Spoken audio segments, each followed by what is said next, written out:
तो एक तरह से आपको ये क्लियर ही हो गया होगा कि बात क्या है। असल में क्या हुआ कल मैं अ, कहीं और लग गया तो हालाँकि वो तो पता दिन में ही चल गया था कि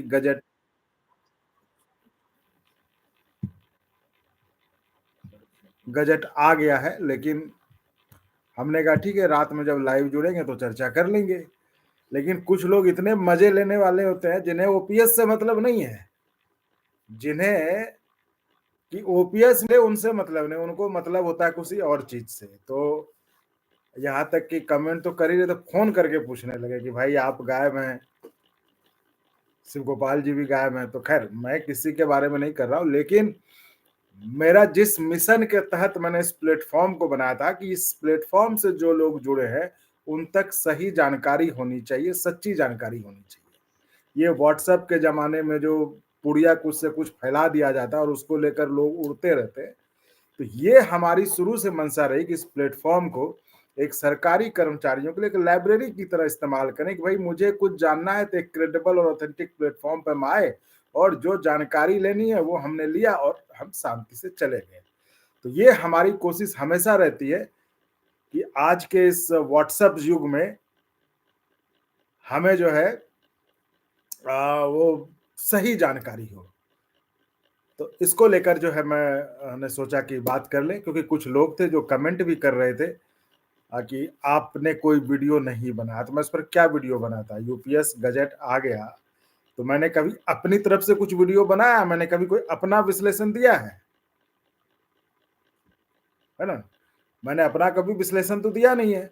चाहे यूपीएस आया हो, चाहे यूपीएस के क्या फ़ायदे हैं या यूपीएस के जो नुकसान हैं, जो यूपीएस के विरोध जो ओपीएस चाहते हैं, तो हर पक्ष के नेता को या जो उनको रिप्रेज़ेंट करते हो, उनको हमने लाया और उन्होंने अपनी बात रखी। मैंने तो कोई विश्लेषण किया नहीं आज तक। तो मुझे लगा कि जो यूपीएस का गज़ट आया, ज़ाहिर तौर पर उस पे चर्चा करेंगे, 2 चीज़ जिसको लेकर की था, वो नहीं पूरा हुआ। तो उनको इस बात की खुशी थी कि वो नहीं आया 2 पॉइंट उसमें। उनको इस बात का दुःख नहीं था कि उनकी माँग नहीं मानी गई।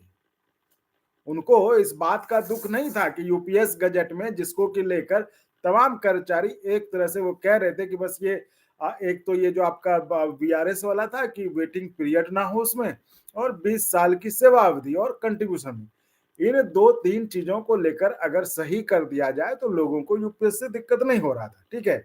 मैं फिर भी कह रहा हूँ कि मैंने फिर भी आज तक अपना कोई विश्लेषण नहीं दिया कि मुझे, क्योंकि मैं जानता हूँ मैं सरकारी कर्मचारी हूँ नहीं, तो मैं उस पर कोई बोलने वाला नहीं होता। तो जो पक्षकार थे उनसे मैंने समय लेकर उनसे बात करके आपको उनसे बात रखवाई। तो जो जो यूपीएस वाले थे उन्होंने बताया, जो ओपीएस वाले थे उन्होंने बताया। तय करना आपका काम था। हमने कभी किसी को सजेस्ट नहीं किया कि क्या बेहतर है, क्योंकि आप सरकारी कर्मचारी हैं, जीवन आपका है, नौकरी आपकी है। आप अपने बारे में खुद बेहतर फैसला लेंगे। मैं कभी कहने नहीं गया कि ये अच्छा है, वो अच्छा है। तो जब मैंने लोगों को देखा तो लोगों को ये अलग आनंद आ रहा था। मतलब वो खुश इस बात से थे कि ये नहीं हुआ। जबकि उन्हें दुःख होना चाहिए था कि ये हो जाता तो एक बहुत बड़ी समस्या खत्म हो जाती और कर्मचारी अपने काम-धाम में लगते, खुशी-खुशी लगते। लेकिन वो खुश इस बात को लेकर के थे कि 25 साल अब 20 साल नहीं हुआ, वेटिंग पीरियड रह गया, तो अब हम जो है मज़ा लेंगे, वो इस मूड में थे। तो देखिए, मैं बार-बार कहता हूँ कि मैं जानता हूँ जो मैं कहने वाला हूँ, उसको लेकर जो कुछ लोग हैं वो और कुछ कहेंगे मुझे, लेकिन मुझे कभी दुनिया की परवाह नहीं रही है। जो मैंने देखा है और हमेशा वही करता है, एक पत्रकार का धर्म होता है कि जो वो देखता है वो बताता है, बाकी फैसला करना आपके काम है। मैं ये भी नहीं कह रहा कि जो मैं कह रहा हूँ यकीन करिए। आप अपना विवेक इस्तेमाल कीजिए। मैं वो बताऊँगा जो मैंने देखा है ना? अब रही बात, सवाल से आपको क्लियर होगा जिस तरह से मैंने दिन में लाइव आया था, दिन में आपको कहा था कि ये बहुत बड़ा सवाल है कि ओपीएस की लड़ाई लड़े इतने लोग हैं, कितने नेता हैं ओपीएस के? बताइए, इतने नेताओं के वो लड़ाई लड़ने के बावजूद ओपीएस नहीं मिल पा रहा है 20 साल से कर्मचारियों को। क्या ये चिंता वाली बात है कि नहीं है? क्या इस पर आपको सोचना चाहिए कि नहीं चाहिए? मैं इस पे उँगली मैं सिर्फ़ एक सोचने के लिए आपको बता रहा हूँ कि ओपीएस की लड़ाई देश में लड़ने के लिए कि कर्मचारियों को ओपीएस मिल जाए, उसके लिए कितने नेता लड़ रहे हैं देश में। वो नेता क्या कर रहे हैं? वो जो लोग हैं, आखिर मैं ये नहीं कह रहा वो गलत कर रहे हैं, उसमें बहुत लोग सही हैं, लेकिन क्या उनको सोचना नहीं चाहिए कि आपकी इतने नेता हैं, सब मिलकर भी ओपीएस नहीं ले रहे, सब ओपीएस के लिए लड़ रहे, लेकिन ओपीएस नहीं ले पा रहे। कुछ तो होगा, कुछ तो कहीं कमी होगा। इस पे सोचना नहीं चाहिए, आत्मचिंतन नहीं करना चाहिए। मैं चाहता हूं कि सरकारी कर्मचारियों को तुरंत ओपीएस मिले। आज 26 जनवरी था, बेहतर होता सरकार आज ऐलान कर देती। इससे बढ़िया और कुछ नहीं होता। हम भी खुशी खुशी वीडियो बनाते हैं कि आज 26 जनवरी को मिला तोहफा, है ना। तो मैं जो आपको सोचने के लिए कह रहा हूं, इतने नेता होने के बावजूद देश में जो है ओपीएस की लड़ाई लड़ रहे हैं इतने नेता, फिर भी ओपीएस नहीं ले पाए 20 साल से। क्यों नहीं ले पाए? या तो कहीं कुछ होगा, स्ट्रैटेजी में होगा, जो भी होगा, ये आत्मचिंतन करके उसको सही करने का कोशिश होना चाहिए। मैं तो ये कह रहा हूं, मैं किसी को कुछ कह नहीं रहा, इसको मतलब वो लीजिए, मैं एक आउटसाइडर हूं, मैं एक बाहरी आदमी हूं, तो मैं उसको जो देख रहा हूं बाहर से, वो मैं कमेंट दे रहा हूं। आप मेरा कमेंट चाह रहे थे ना, तो मैं कमेंट दे रहा हूं आपको। आप कमेंट लिख के मेरा कमेंट चाह रहे थे ना, तो मैं आपको वही कमेंट दे रहा हूं कि एक आउटसाइडर आपके आंदोलन को कैसे देखता है। मैं एक आउटसाइडर हूं और मैं ये देख रहा हूं कि ओपीएस के नाम पे बहुत सारे नेता हैं, वो मंत्रियों के पास जाते हैं, वीडियो बनता है, फोटो बनता है, रैली होता है ना, सब कुछ होता है, लेकिन ओपीएस नहीं मिलता है। अब सवाल उठता है, नहीं इस पर तो सोचना चाहिए आपको कि भाई क्यों नहीं मिला ओपीएस, इस पर तो जरूर सोचिए। इतने नेता और क्या क्या देश में प्रधानमंत्री ने किसान का बिल वापस नहीं लिया। ऐसा तो है नहीं कि सरकार जो मन सो ठान लेती नहीं करेगी सरकार। अगर सरकार को एहसास दिला दिया जाए कि ये गलत है, तो सरकार वापस भी तो लेती है ना कदम। तो सरकार ने तो लिया था किसान वाला बिल। इसका मतलब है कि आपकी लड़ाई में कहीं ना कहीं जो भी है वो आप समझिए, वो आपकी लड़ाई है। मैं तो एक पत्रकार हूं, मैं तो बाहर से जो देख रहा हूं बता रहा हूं। प्रधानमंत्री ने किसान का बिल वापस लिया क्योंकि किसानों ने आंदोलन पे बैठे, उन्होंने एहसास कराया सरकार को कि नहीं भाई ये गलत है, तो वापस लेना पड़ लिया। तो जो इतने नेता हैं, क्या उनकी रणनीति में कहीं वैसा कुछ होना चाहिए? वो आप समझिए, है ना। तो मैं जो सिर्फ देख रहा हूं वो बता रहा हूं। रही बात बार बार चैनल पर शिव गोपाल जी को लेके कमेंट देने, क्या ओपीएस शिव गोपाल जी देंगे या सरकार देंगे, ये भी तय कर लीजिए आप। इसका मतलब ये है कि आप ओपीएस के लिए नहीं लड़ रहे हैं, क्योंकि अगर ओपीएस से लड़ना होता तो आप सरकार से पूछते कि क्यों नहीं मिला। अगर आपको ओपीएस लेना होता तो ओपीएस कौन देगा? तो जो देगा और जो नहीं दे रहा आप उससे मांग करेंगे ना। ये सवाल बनता है कि नहीं वाजिब? मैं देखिए, मैं इसलिए सब कह पा रहा हूं क्योंकि मैं एक आउटसाइडर होकर देख रहा हूं। और मैं तो चूंकि मैं तो पहले ही बता चुका, मैं कोई सरकारी कर्मचारी हूं नहीं, मैं रेलवे का हूं, ना मैं सरकारी कर्मचारी, ना मुझे 8वां वेतन मिलना है, ना मुझे वेतन मिलना है, ना मुझे 18 महीने का डीए मिलना है। कुछ नहीं मिल रहा है मुझे। मैं एक प्रोफेशनल हूँ, पत्रकार हूँ, और मैं देख रहा हूँ और वो मैं आपको बता रहा हूँ। आपको इस फीडबैक से अगर कुछ मिल जाए मदद तो आप ले लीजिएगा। तो ये कौन देगा? सरकार देगी। तो मांग किससे होनी चाहिए? सरकार से। तो मैं इसलिए कह रहा हूं क्योंकि आप लोग निशाना बनाते हैं ना। मैं समझ रहा हूं कि ये चैनल के भी कुछ विरोधी लोग हैं जो जानबूझकर टारगेट करते हैं। तो मैं उनको क्लियर ही कर देना चाहता हूं कि टारगेट करेंगे तो हम जवाब अच्छे से दे सकते हैं। हाँ, तो जब सरकार देगी ओपीएस तो फिर उसमें शिव गोपाल जी क्या करेंगे? वो आप तो मैं सिर्फ ये बता रहा हूँ कि यानी ये जो आपकी लड़ाई है, राजनीतिक लड़ाई है। क्योंकि आप अगर ओपीएस के लिए लड़ोगे तो ओपीएस सरकार देगी, आपको सरकार से मांगना चाहिए। क्लियर है ये बात? अब आइए तो आते हैं दूसरी चीज पे। उस जेसीएम में, और मैं शिव गोपाल जी की बात चलो छोड़ देते हैं, आईडी जो एआईडीईएफ है, all India defence employees association जो फेडरेशन है, उन जो डिफेंस एम्प्लॉयज का जो बहुत बड़ा फेडरेशन है, उनके सी श्री कुमार है, उनका इंटरव्यू पड़ा हुआ है। उनके इंटरव्यू में सुनेगा, मैंने तो शिव गोपाल जी की बात चलो हम छोड़ देते हैं,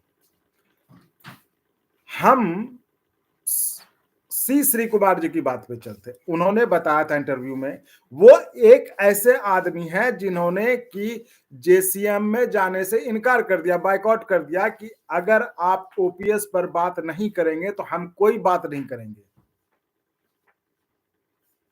ये ध्यान रखिए, बड़ी बात है ये। उस जेसीएम के 11 नेताओं में से सी श्री कुमार वो एक नेता हैं जिन्होंने कहा कि चूंकि रामलीला मैदान में जो कर्मचारियों की बहुत बड़ी सभा हुई थी, उसमें उन्होंने उनको मैंडेट दिया था कि आप सिर्फ ओपीएस पे बात करेंगे। तो इन्होंने कहा कि जब हम बैठक में गए, हम एक ही बैठक में गए और उसी में सोमनाथन जी ने कह दिया कि हम सरकार ने हमें कहा है कि ओपीएस तो नहीं मिलना, वो तो चैप्टर क्लोज है, हम सिर्फ एनपीएस में जो सुधार हो सकता है उस पर हम बात करेंगे। तो ये तो श्री कुमार जी कह रहे हैं, और ये वो श्री कुमार जी कह रहे हैं जो ओपीएस के समर्थक हैं। आज भी हमने उनका इंटरव्यू डाला है। तो श्री कुमार जी ने उस मीटिंग का बायकॉट कर दिया। तो ये बात तो क्लियर है ना, ये तो मैं शिव गोपाल जी की बात नहीं कर रही, तो मैं श्री कुमार जी की बात कर रहा हूं कि श्री कुमार जी कह रहे हैं, यानी कि चलो उसको आप मानेंगे कि सरकार ने साफ कर दिया कि भाई इस पे कोई बात नहीं होगी, ओपीएस पे कोई बात नहीं, ओपीएस अभी नहीं मिलेगा। दो ही रास्ते हो सकते थे, एक जो श्री कुमार जी ने किया कि वो बाहर चले गए, मीटिंग को बायकॉट कर दिया। दूसरा कि निगोशिएशन में रह के, देखो मैं ये भी नहीं जानता, मैं भी इन लोगों के साथ बात करते करता कि ट्रेड यूनियन में कहते हैं कि जो मिले वो लेते चलो और जो बचा उसके लिए संघर्ष करो। मैं कहता हूं, मैं कुछ भी, मैं तो इस फील्ड में ही नहीं था, है ना। तो जो मिले सो लेते चलो, जो ट्रेड करो। तो दो रास्ते थे, या तो आप बायकॉट कर दो, तो श्री कुमार जी ने उस मीटिंग से बायकॉट हो, फिर वो उस मीटिंग में नहीं गए। दूसरा रास्ता था कि आप उसमें रहिए और आप जो है निगोशिएट करिए। तो यानी कि शिव गोपाल जी जो कह रहे हैं, अगर उसकी पुष्टि श्री कुमार जी की बातों से हो रही, तो इसका मतलब है कि वो सही कह रहे हैं कि सरकार ने मना कर दिया था। अब जो बात थी, देखिए सारे इंटरव्यू पड़े हुए हैं इसी चैनल पे, मैं कोई अपने मन से बात नहीं कर रहा हूं, जो जिस नेता ने जो कहा है मैं उसी को कोट कर रहा हूं, और जो मैंने इंटरव्यू किया है, और मुझे गर्व है इस बात का कि सबसे ज्यादा इंटरव्यू मैंने किया है। कोई चैनल नहीं किया, इतने चैनल चल रहे थे तो सब चोरी चोरी चमारी करके चला रहे थे। मैं आया, मैंने सबको क्वालिटी काम दिया, और लोग देखते हैं, उसका परिणाम है आज के चैनल। आप इतने लोगों का प्यार मिल रहा है, स्नेह मिल रहा है, चैनल चल रहा है, चैनल बढ़िया चल रहा है। थोड़ा और सपोर्ट करिए और ज्वाइन करिए, चैनल को रखिए जिंदा। आपके सपोर्ट की जरूरत है, चैनल को ज्वाइन करके करिए, तो और चैनल तहलका मचाएगा। तो हम कह रहे थे, तो श्री कुमार जी ने कहा, हम तो उनकी बात से तो फिर हम मानने को कोई, उसको ना मानने को आधार नहीं है। तो यानी कि ये बात है कि सरकार ने कह दिया था कि ओपीएस नहीं मिलेगा। तो दो रास्ते थे, या तो आप बायकॉट कर दो या आप निगोशिएट करो। और जो ट्रेड यूनियन के उनके जो उनका जो कह लीजिए थ्योरी डिक्शनरी, जो कहे उसमें डिक्शनरी होता है ना कि जो मिल जाए सो ले लो और जो बचा उसके लिए संघर्ष करो। हो गया। एक नेता एक और शायद किए थे, तो चलो मान लो 10 थे, 10 हो गए थे, 10 आए, तो फिर एक आदमी क्यों, फिर ये बार बार एक आदमी क्यों। एक सवाल और उठता है इससे कि ओपीएस के लिए इतने नेता मिलकर लड़ रहे हैं देश में, उस पर क्या अकेला शिव गोपाल भारी पड़ रहे हैं? इतना नेता मिल रहे, ओपीएस दे दो, ओपीएस दे दो, ये अकेला रोक दिया इन्होंने। ये सब सिर्फ देखो, मैं जानता हूँ आप लोग क्या कहोगे, मैं जो बता रहा हूँ उस पे आप क्या कहोगे मैं जानता हूँ, लेकिन मैं चाहता हूँ कि मेरे व्यूअर्स जो हमारे साथ जुड़े हैं, उनको जानकारी बिल्कुल सही-सही हो। इसलिए मैं ये बता रहा हूँ और कोई ये नहीं है। क्योंकि मैं जानता हूँ आप लोग अब वो जो लोग हैं, जो उस तरह मेंटालिटी वो तो कुछ और बोलेंगे, लेकिन ठीक है बोलना हमें क्या करना, लेकिन मैं चाहता हूँ जो कमिटेड व्यूअर्स हैं, वो सही जानकारी उनके पास हो। तो जो ओपीएस के लिए इतने सैकड़ों नेता हैं, क्या उन पर अकेले ये भारी पड़ रहे हैं? जो इन्होंने नहीं होने दिया, जैसे लग रहा है सरकार दे रही थी और इन्होंने रोक दिया। ऐसा तो नहीं था ना कि सरकार कह रही थी कि भाई ले लो आप लोग, तो ये आए बीच में उन्होंने कहा कि नहीं, नहीं मत दीजिए। ऐसा था? नहीं था। तो तो ये कह रहा हूँ कि ये बार-बार जो आप लोग उछल-कूद के आ जाते हैं कमेंट करना, आज भी मैंने इतने सारे कमेंट किए, मैं ज समझता हूँ, मैं ऐसे नहीं देखो ये बाल, ऐसे नहीं मैं ये हूँ, मैं समझता हूँ कौन कमेंट कर रहे हैं, कौन कमेंट करवा रहे हैं, तो मैं जवाब दे रहा हूँ, है ना? तो कमेंट मैं कर रहा हूँ, आपको सब जवाब दूँगा अभी। तो साथियों, ये बड़ी सोचने वाली बात है कि इतने लोग ओपीएस की लड़ाई लड़ रहे हैं, उस पर एक आदमी भारी पड़ रहा है। आपने इतना कैंपेन चलाया, हमें क्या था? हमें तो जो जीतता हम उसका इंटरव्यू करते। हमें तो भाई पत्रकार हैं, हम तो जो जीतेगा जो जो जीतेगा, जो ज़्यादा वोट लाएगा वो जीतता, हम उसका इंटरव्यू करते। तो रेलवे कर्मचारियों के वोट लेके उनका जो फेडरेशन था इन लोगों का, चाहे रघुवैया जी, चाहे शिव गोपाल जी, सबके वो नंबर 1, नंबर 2 बन गए वो लोग। आप कितना उनका विरोध किए? तो आप कौन लोग थे? तो क्या रेलवे कर्मचारी बेवकूफ़ हैं? क्या वो बिना पढ़े उनकी मतलब डायरेक्ट नौकरी हो गई थी? पढ़े लिखे नहीं थे, बुद्धू थे वो, जिन्होंने वोट दिया? जो भी उनका रिक्वायर्ड है 30% 35%, वो वो मूर्ख थे, वो आँख से उनको दिखाई नहीं दे रहा था, उनको दिमाग से समझ नहीं आ रहा था रेल कर्मचारियों को। आप ही ज़्यादा समझदार थे जो कमेंट कर रहे हैं। तो ये सारे पॉइंट्स हैं जिस पर कि मैं चाहता हूं कि जो इस प्लेटफॉर्म से जुड़े लोग हैं वो उसको सोचें, और जो प्रायोजित कमेंट्स होते हैं वो यहां से दूर ही रहे तो ठीक है, क्योंकि उसका हर मोर्चे पर हम मुकाबला करेंगे, क्योंकि मैं चाहता हूं मेरा एक एक व्यूअर वो व्हाट्सएप वाली पुड़िया लेकर ना घूमे, वो सही जानकारी रखे। मैं ये भी कह रहा हूं कि मुझे पता है इसके बाद आप लोग मेरे बारे में कुछ से कुछ कहेंगे, लेकिन मुझे खुशी इस बात की हुई कि मैंने सच बात की, मैंने सच बताया, जो मैंने देखा तो वो बताया। और मैं ये नहीं कहता कि मेरे पर विश्वास करिए, आप बातों को तोलिए, बातों को मिलाइए, आपको लगे सही तब मानिए। जो मैंने आपको कहा है आप उस पर कसौटी पे तोलिए कि क्या सही हो सकता है। तो मैं अभी भी कह रहा हूं कि आप खिसियाने भी लेकर दूसरे पे डंडा फेंकने के बजाय खुद सोचिए कि आखिर हमें ओपीएस क्यों नहीं मिला। जब इस देश में किसान कानून वापस हो सकता है, तो ओपीएस भी मिल सकता है। किसान कानून किसी दूसरी सरकार ने नहीं दिया था, इसी सरकार ने लाया था। लेकिन जब उनको लगा कि गलत है, तो उनको उनको लगा कि ऐसे थोड़ी लग गया, उनको लगवाया गया, मतलब जो विरोध आंदोलन जो भी हो रहा था लगा। उसी तरह अगर आप भी कराते तो मिलता, और मैं तो कहता हूं क्यों नहीं, ओपीएस तो मिलना चाहिए। ओपीएस सबको मिलना चाहिए। मैं तो कह रहा आज 26 जनवरी था, आज बहुत बढ़िया दिन था। मिल जाता तो कितना बढ़िया था। तो आपको ये सोचना चाहिए कि हमें सरकार से ओपीएस कैसे लेना है, बजाय इसके कि आप इधर-उधर जो है घुमाएं। ये हुआ कि आप जो है, आपको ओपीएस से मतलब नहीं है, आपको जो जिस व्यक्ति का आप नाम ले रहे हैं उसके साथ जो भी मतलब जो लोग जुड़े हैं, जो सुविधाएं वगैरह आपको उनसे ये है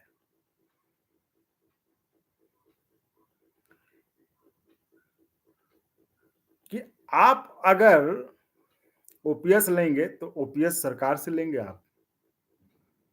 तो देखिए अभी मैंने बहुत कुछ बचा के रखा है, लेकिन मेरे साथियों जो पॉइंट मैंने आपको बताया है उसको जरूर सोचिएगा। मैं ये नहीं कर रहा हूं मेरे पर विश्वास करिएगा, नहीं, किसी पर नहीं विश्वास करिए, लेकिन इनको आप खुद तौलिएगा। जो मैंने पॉइंट तो पहले आज क्लियर कर दिया, ओपीएस देगा कौन?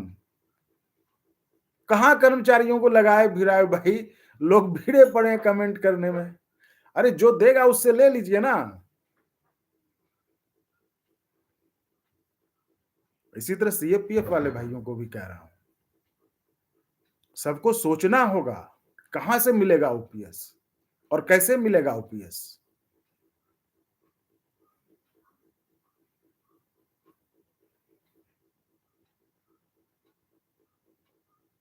तो ये तो उम्मीद करता हूं जो लोग आज बहुत परेशान थे, जिन्होंने मुझे फोन करके भी पूछा था कि हम कहाँ हैं, क्या हैं, तो उनको जवाब मिल गया होगा, संतुष्ट होंगे। लेकिन मेरे पास अभी बहुत कुछ है, लेकिन सब एक दिन ठीक नहीं होता है, धीरे धीरे चलेगा ये। तो मैं ये चाहता हूं कि आप बिल्कुल अपना दिमाग लगाएं, व्हाट्सएप पे एकदम ना जाएं, पुड़िया पर ना जाएं, और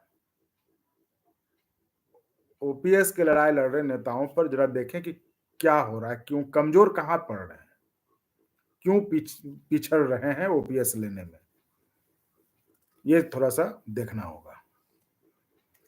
क्योंकि ये देश भर के 1 करोड़ कर्मचारियों का मसला है। ओपीएस में मतलब कोई नहीं चाहेगा कि ना मिले। इवन वो जो शिव गोपाल जी थे, जो जेसीएम में गए थे, जो यूपी, वो भी कहते हैं कि भाई ओपीएस चाहिए। लेकिन जब सरकार ने मना कर दिया कि हमें नहीं मिलेगा ओपीएस, तो हमने जिनको 400, 800, 1200 मिल रहा था, उसके लिए हमने कहा चलो उसके लिए कुछ तो आ जाएगा, ओपीएस तो ठीक हो जाएगा, तो उन्होंने लाया।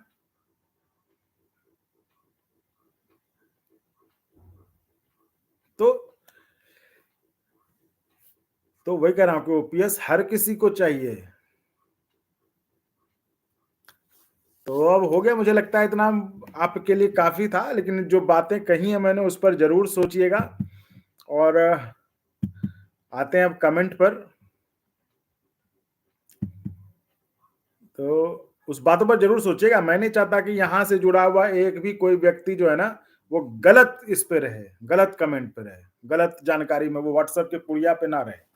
वो सही जानकारी के साथ रहे, उसको सही जानकारी रहे, और इधर उधर की बातों पे ना रहे। मेरी ये इच्छा हमेशा से रहती है, और इसी मिशन के तहत मैंने इस प्लेटफॉर्म को स्टार्ट भी किया था, और मैं बताना भी चाह रहा था, तो वो मैंने बताया। अभी और बातें होंगी, और बातें बहुत सारी बातें हैं। मैंने तो कहता रहा हूँ कि मैं इसको बड़ा ब्लेसिंग इन डिस्गाइज मानता हूँ कि इस बार मैं इस प्लेटफॉर्म को स्टार्ट किया, और इसके तहत मैंने बहुत लोगों से मिला, मैं सारे नेताओं को देखा जो शायद देख नहीं पाता। रेल का प्रचार था, चलो ठीक है, छोटा छोटा चुनाव था, लेकिन वो भी एक अपने आप में एक अलग चुनाव था। सबको देखा, चाहे ओपीएस को देखा, चाहे रेल का देखा, सबको देखा मैंने। अब कोई बच्चा तो हूं नहीं कि मैं बहक जाऊंगा। तो मैंने देखा, समझा। तो इसलिए बेफजूल में जो है ना, जो लोग बहुत स्मार्ट बनते हैं, कमेंट करना, फोन करना, तो वो उस हिसाब से रहें, तो हम नहीं तो और बताएंगे। तो और देखिए, इस मामले में बहुत क्लियर हूं, कैसे इंटरव्यू के लिए सबके लिए खुला हुआ, हमने सबको, हम सबको करते हैं, किसी से मेरा कोई दरवाजा बंद नहीं है। लेकिन मेरा मन जब होगा तो मैं करूंगा, ऐसा थोड़ी ना कि मैं किसी कहने पे मैं कुछ कर दूं। बहुत नेता लोग ऐसे तक हम, अरे भाई तो नहीं, तो हमारा होगा जब हम करेंगे। इस मामले में मैं बहुत ये हूं। इस मामले में, इस फील्ड में मुझसे मतलब, मैं अपने जीवन के मामले में फैसले मैं लेता हूं।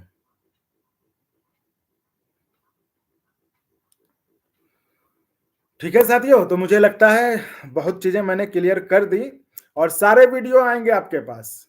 हताश होने की जरूरत नहीं है, जिनको खोज रहे हैं वो इंटरव्यू भी आएंगे, और भी इंटरव्यू आएंगे, बहुत सब इंटरव्यू आएंगे, और एक से एक इंटरव्यू आएंगे। लेकिन एक से एक इंटरव्यू आएंगे, और सब क्रमबद्ध ढंग से आएंगे। वो मेरा एक्सपर्टीज है कि मैं कौन सा इंटरव्यू कब रिलीज करूं, कौन सा इंटरव्यू कब आएगा, ये मैं जानता, वो मुझे पता है। आप अगर कमेंट करके मजा लेते हैं फ़ोन करके, तो मैं भी उसी तरह से इंटरव्यू रिलीज़ करके आनंद लेता हूँ। तो सब आएँगे, सब है हमारे पास। ठीक है साथियों? चलिए, रंजीत भाकुनी जी, शिव गोपाल जी कह रहे थे 25 साल करके बीआरएस वालों को, जी हाँ, उनका इंटरव्यू आपने फिर ध्यान से नहीं सुना। उन्होंने कहा था कि इन दोनों पर हमने जो है 25 साल जो बीआरएस वाला था वो कि वेट ना करना पड़े, इमीडिएट उनको मिले, और दूसरा जो था कि आपको 20 साल वाला, इस दोनों पर उन्होंने भेजा था। तो उन्होंने ये भी कहा था इसलिए उन्हें भी गजट का बड़ी इससे इंतजार है कि जब गजट आए तो उनको पता चलेगा कि आखिर जो उन्होंने दिया था कि ये सब सुधार हो, उसको एक्सेप्ट किया गया है या नहीं किया गया है। तो अब ये जानने वाली बात होगी कि अब तो एक्सेप्ट नहीं किया, तब इस पर क्या रुख है। तो जब इंटरव्यू पब्लिश हो जाएगा तो आप जान लेंगे, है ना? तो ये आपके सवाल का जवाब हो गया। अमित जी नमस्ते, नमस्ते। अच्छा, लाल सलाम है आप, ओके, ओके। अरे वैकेंसी इंक्रीज को लेकर आपका राहुल गांधी से, मैं देखो मैं फिर कह रहा हूं, मैं एक पत्रकार हूं, मैं नेता तो हूं नहीं, एक्टिविस्ट तो हूं नहीं। आपका मामला है ना, आप बात करिए ना राहुल गांधी से। मैं खबर के लिए आपके साथ चला जाऊंगा, आपके साथ हमेशा खड़ा रहूंगा, है ना? आपके साथ हमेशा खड़ा रहूंगा, आपके हर कदम पर आपके साथ रहूंगा। लेकिन अब आप मुझे कहेंगे कि मैं एक्टिविस्ट बन जाऊं, नेता बन जाऊं, तो नहीं, वो मेरे स्वभाव में नहीं है।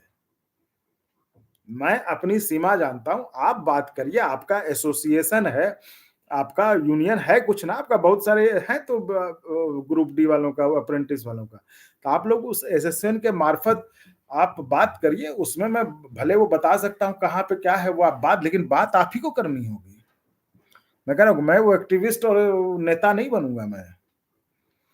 ठीक है साथियों? लेकिन हाँ, मैं मैं आपको बता सकता हूँ, सलाह दे सकता हूँ, आपके जहाँ जाना है, लेकिन जाना आपको पड़ेगा। संपर्क आपको स्थापित करना पड़ेगा। तो वो आप करिए, बाकी जैसे आप कहिएगा उसके साथ हम हमेशा खड़े हैं, उसमें कहीं पीछे नहीं है, ये है।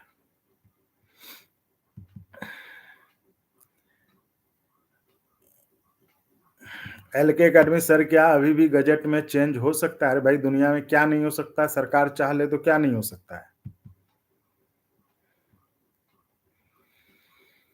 क्या शिव गोपाल जी पीएम बने तो सीए परमानेंट क्या है?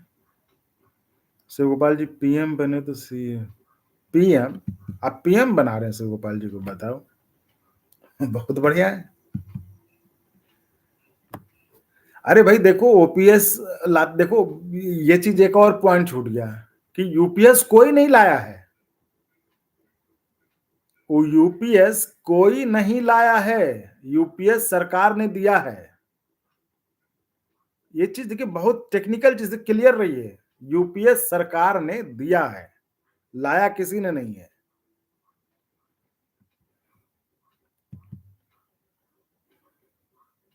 आईटीआई बिल्कुल सही है। ओपीएस कौन दिला सकता, आप ही बता। बिल्कुल कर्मचारी लोग ही दे सकता, और कोई नहीं दे सकता।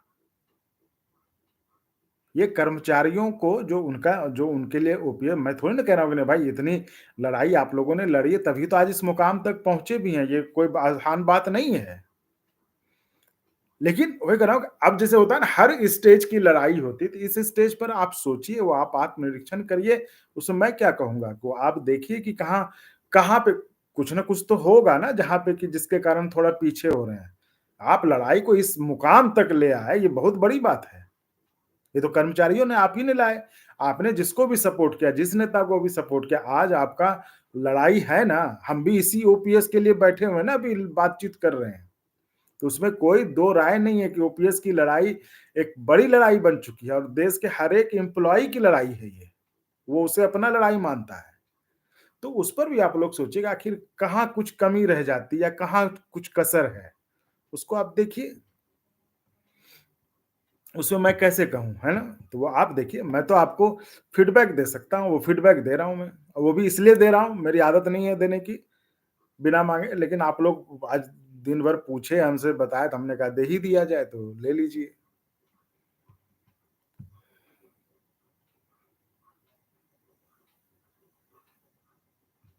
नितिन फड़ा दे क्या? गोपाल मिश्रा जी को सामने मत बोलना, सीएपीएफ वाले, वो देखिए जिसको जो देना है वो समझे। हमें हम ईमानदारी से जिसके साथ हैं, आपके साथ हैं, कर्मचारियों के लिए प्लेटफॉर्म है, कर्मचारियों के मुद्दे को, उनके सवाल को, उनके परेशानियों को हम उठाने का हमने एक इस प्लेटफॉर्म के जरिए काम हम कर रहे हैं, तो हम वो करेंगे। हमारे लिए नेता महत्वपूर्ण नहीं, हमारे लिए आप महत्वपूर्ण है। इस बात को मैं बार बार कहता हूँ, लेकिन आप लोग शायद उसको समझ नहीं रहे कि हमारे लिए नेता महत्वपूर्ण नहीं है, हमारे लिए आप महत्वपूर्ण है, एक एक कर्मचारी महत्वपूर्ण है। क्योंकि अगर उस कर्मचारी को अगर संतुष्टि नहीं मिलेगी तो ये प्लेटफॉर्म नहीं चलेगा। और हर उस प्लेटफॉर्म कर्मचारी के संतुष्टि के लिए ये प्लेटफॉर्म जो है, वहां उसकी बात हो तभी ये चलेगा। तो हम उस बात को समझते हैं। देखो ये शिव शाह जी रेल मिनिस्टर से कब मिलेंगे, देखो ये तो वही बताएंगे, तो लेकिन जब बात होगी तो मैं पूछ के आपको बताऊंगा। धर्मेंद्र अहिरवार जी, भाई सभी ने आईटीआई बिल्कुल लागू होना चाहिए। ओल्ड सॉन्ग, आप सिर्फ गोपाल का इंटरव्यू लेना बंद करें। भाई कैसे बंद करें? आप अब वो रेल में चुने, वो जेसीएम के नेता, वो सचिव है स्टाफ साइड के, भाई तो कैसे इंटरव्यू बंद कर दें? वो जेसीएम स्टाफ साइड के सेक्रेटरी हैं। तो बातें तो वहीं से वही बताएंगे ना। मैं तो कह रहा हूँ कि मैं इस चैनल को ऑथेंटिक और क्रेडिबल बनाना है। मुझे ये नहीं कि कोई और जो आके कोई और आए और कह दे कि यहाँ दो 2.25 फिटमेंट फैक्टर है जिसका कोई बेसिस नहीं है। इसलिए ये आप सलाह दे सकते हैं, लेकिन ये मत कहें कि किसका ना करें। ठीक है, किसका ना करें, वो मुझे भी थोड़ा है अकल, मैं भी थोड़ा दिमाग लगाता हूँ। ठीक है,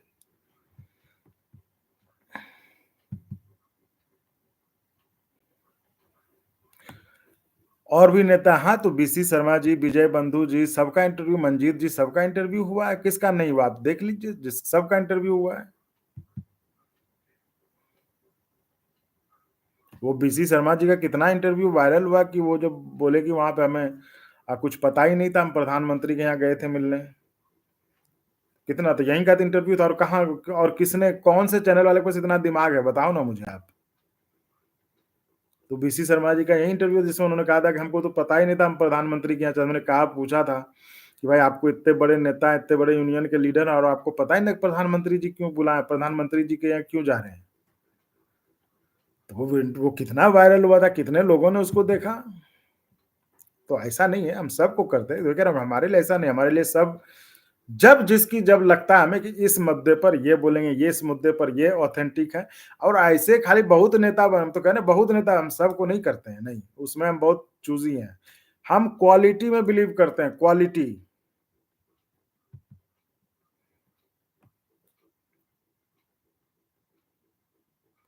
और जब शिव गोपाल का मार्केट में इंटरव्यू लेने से वैल्यूएशन हम बढ़ा रहे हैं।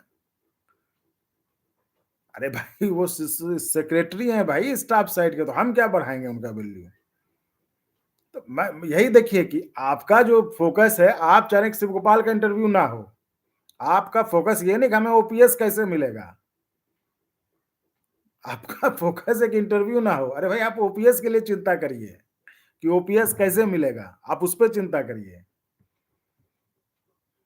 और क्योंकि मैं भी वही सोच रहा हूँ कि आपको ओपीएस कैसे मिले, मेरी सारे कार्यक्रम जो भी प्लान होता है वो मैं उस पर सोचता हूँ। मैं ये किसी एक आदमी के बारे में तो सोचता ही नहीं।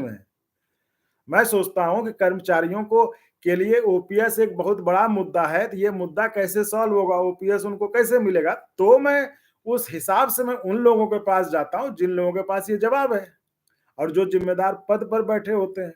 अब मैं इधर उधर पूछ के मैं आपको बताते चलूं तो फिर हमारे में और दूसरे में अंतर क्या रहेगा। ठीक है,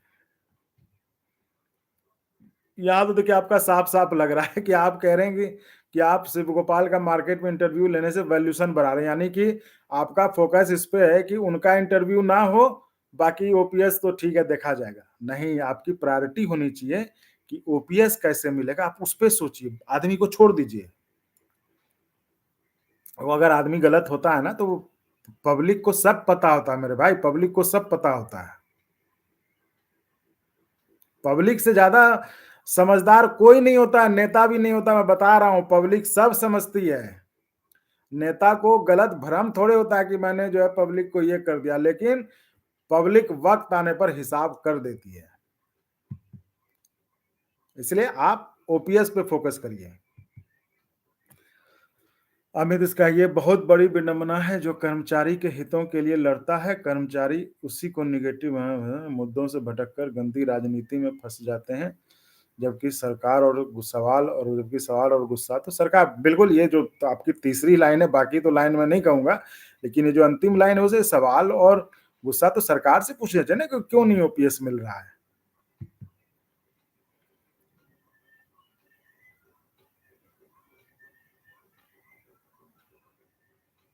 कप्तान सिंह यूपीएस सरकार लेकर आई। हाँ, ये उस श्री कुमार जी की बात है। श्री कुमार जी उस जेसीएम के नेता हैं और देश के जो डिफेंस एम्प्लॉइज फेडरेशन है उसके जनरल सेक्रेटरी हैं। उनका कहना है कि सर जब मीटिंग हुई तो उस मीटिंग में साफ-साफ बता के दिया गया, सोमनाथन जी ने बताया कि हम ओपीएस पर कोई बात नहीं करेंगे, एनपीएस में सुधार की बात करेंगे। ठीक है? तो ये कोई लेके नहीं आया, ये आप जान लीजिए। ये सरकार ने दिया है आपको। तो आप लोग उस समय भी मना कर सकते थे, आंदोलन कर सकते थे, एकदम ये नहीं लागू होने देंगे। हाँ,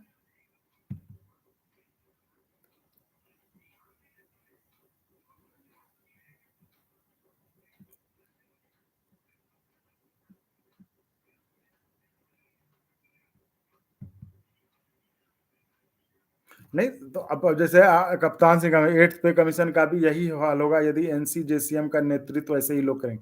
अरे तो एनसीजेसीएम बैठने के लिए कुछ क्राइटेरिया होता है। ऐसे नहीं कि हमको जाके वहाँ बिठा देगा। ऐसे नहीं है कि हमको वहाँ बिठा देगा। चंदन कुमार वहाँ नहीं बैठ सकता, कप्तान सिंह वहाँ नहीं बैठ सकते, उसके लिए क्राइटेरिया होता है, उसको पूरा करना होता है, वही एनसीजेसीएम में बैठता है। तो वो रेलवे फेडरेशन में जो सबसे बड़ा संगठन है, उतने लोगों का, उतने कर्मचारियों का वोट लेके आए हैं, ईवीएम नहीं था उसमें। ईवीएम नहीं था, पर्ची था, उसमें वो वोट लेके आए हैं। तो वो वहां बैठेंगे। ये तो आप कर्मचारियों को सोचना है। शिवम कुमार जी ओनली, बिल्कुल ओनली ओपीएस, उसके सिवा कुछ नहीं।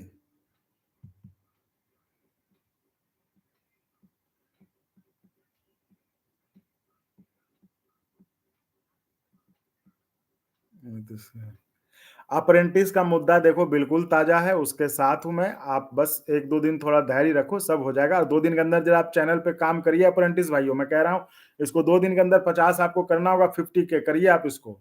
बाकी 2 दिन आप शांत रहिए, तीसरे दिन कुछ न कुछ, तीसरे-चौथे दिन में कुछ न कुछ आपको दूँगा, अच्छी खबर दूँगा, मतलब कुछ अच्छा मिलेगा आपको, इंटरव्यूज़ वगैरह कुछ मिलेगा। तो 2 दिन आप थोड़ा धैर्य रखिए, तब तक आप चैनल पे काम करिए, चैनल पे बढ़ाइए, 50 के उसको पूरा करिए बस, मेंबर सब्सक्राइबर बढ़ाइए।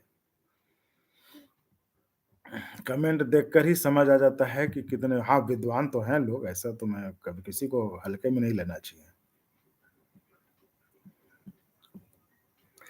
तो मैंने आपको कह दिया तमाम लोगों को जो अप्रेंटिस वाले भाई हैं कि आप 2 दिन धैर्य रखिए भाइयों, है ना? तो हम वो करेंगे, आपको बताएँगे।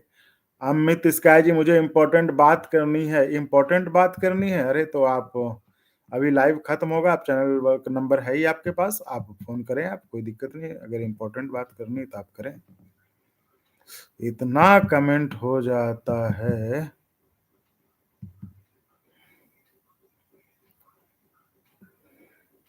देखो ये बात तो कुछ लोग ये कह रहे थे ना कि कुछ नहीं होने वाला जब तक जो है आंदोलन ना हो, तो ये देखो उस इंटरव्यू का तो मतलब यही लग रहा था इशारा कि जब तक आंदोलन नहीं होगा ना तो अप्रेंटिस वाला जो मतलब निकल के आ रहा था, है ना? तो उससे यही हो रहा था कि आंदोलन तो लगता है कि करना पड़ेगा तभी आपका कुछ होगा।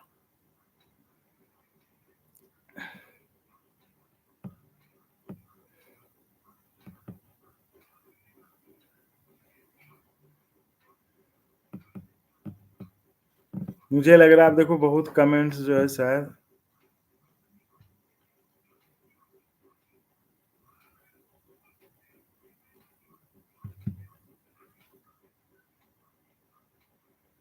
ग्रुप डी के बारे में मैंने कह दिया, 1-2 दिन थोड़ा धैर्य रखिए ग्रुप डी वाले भाइयों, अप्रेंटिस भाइयों।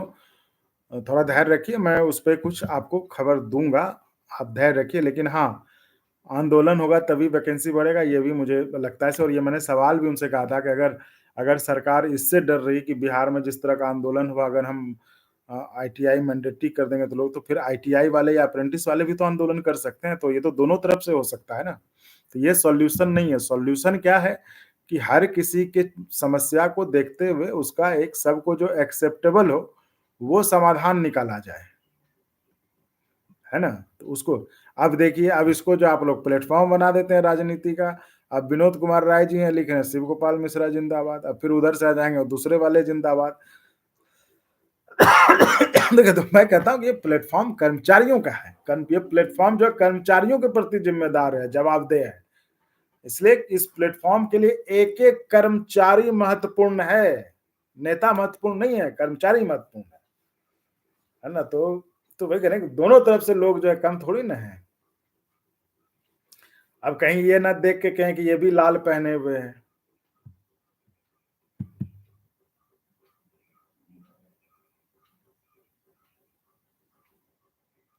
और एक बात और बता दूँ आपको, आपको याद होगा जब पिछला इंटरव्यू जब आया था 8वां वेतन आयोग वाला, मैं 8वां वेतन आयोग कह रहा हूँ, हाँ, 8वां पे कमीशन वो शनिवार को आया था। हमने वीडियो क्या डाला था रविवार को, शिव गोपाल जी का इंटरव्यू, उन्होंने क्या वो हमने क्या डाला था, अब जो है गजट की बारी और ठीक नेक्स्ट वीक मतलब एकदम 7 दिन बाद उसी दिन शनिवार को। तो हम लोग जो लिखते बोलते हैं उस पे ध्यान दिया कीजिए, उस पे ध्यान रखा करिए। और आ गया ना ठीक शनिवार को, अगले शनिवार को। यही था ना कि अब गजट की बारी, है ना? और उसके पहले वाला जो वेतन आयोग के पहले वाला जो बातचीत था उसको भी आप ध्यान देते। तो खैर ठीक है, वो धीरे-धीरे सब पता चल जाएगा। तो साथियों,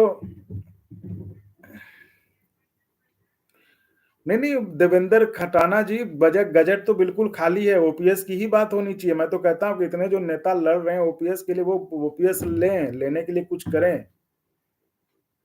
हुँ, थोड़ा उसको बैठ के सोचें कि आखिर कहाँ ये कसर थोड़ी रह जा रही जो कि हमको 20 साल की लड़ाई के बाद भी ओपीएस नहीं मिल पा रहा है। चाहे जो भी कारण हो, चाहे जो भी ये रहो, लेकिन उसको एक आपका जो है अपना जो है आपस में सोचना चाहिए।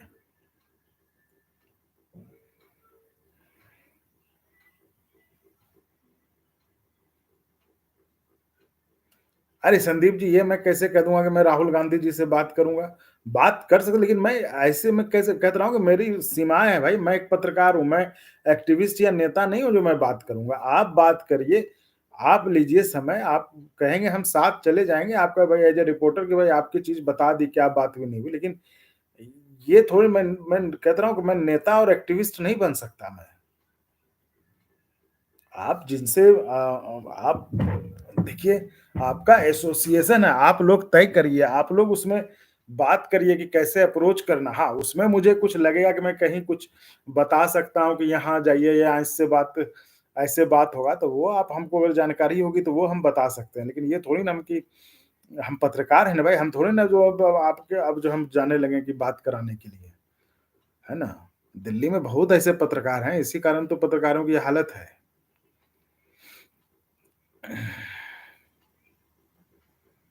ठीक है साथियों, तो मुझे लगता है आज के लिए इजाज़त दीजिए, हो गया।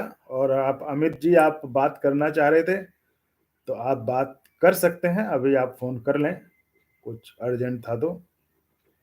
बाकी सब बढ़िया है, चैनल को बढ़ाइए, चैनल को जॉइन करिए। चैनल को एक सरकारी कर्मचारी के लिए जॉइन करना कोई बड़ी बात नहीं है, एक छोटा अमाउंट है, नॉमिनल अमाउंट है, आपको जितना लग रहा है कि ये चैनल रहना चाहिए, चैनल अच्छा काम कर रहा है, तो चैनल को बचाना आपकी ज़िम्मेदारी है। मैं तो आपके लिए काम कर रहा हूँ, तो आप जो है चैनल को जॉइन करके सपोर्ट करिए, बढ़ाइए, आगे बढ़ाइए और इस बात को लेकर आप निश्चिंत रहिए कि चैनल आपकी बात उठाना नहीं छोड़ेगा। चैनल हमेशा आपकी बात करेगा और आपके हक के लिए आवाज़ उठाएगा। अप्रेंटिस भाइयों, आप जो कर रहे हैं एकदम ठीक है, बस 2 दिन, 3 दिन रुक जाइए, ठीक है? इसके बाद हम आपको अपडेट देंगे, मतलब अपडेट अच्छी अपडेट मिलनी चाहिए, हमेशा अच्छा ही सोचना चाहिए, खराब क्यों सोचें? तो वो आपको अपडेट मिलेगी, आप बस चैनल को जिस जोश-खरोश के साथ आप लगे थे, उसको बढ़ाते रहिए। आईटीआई वाईटीआई तो मैंने पहले ही कह दिया मेरे भैया कि हम आईटीआई, अप्रेंटिस वगैरह सबके साथ हैं, 10% 20% में भी हमको नहीं, हम तो कहते हैं जिनको अप्रेंटिस कराए हो, सबको सेट करो पले भैया।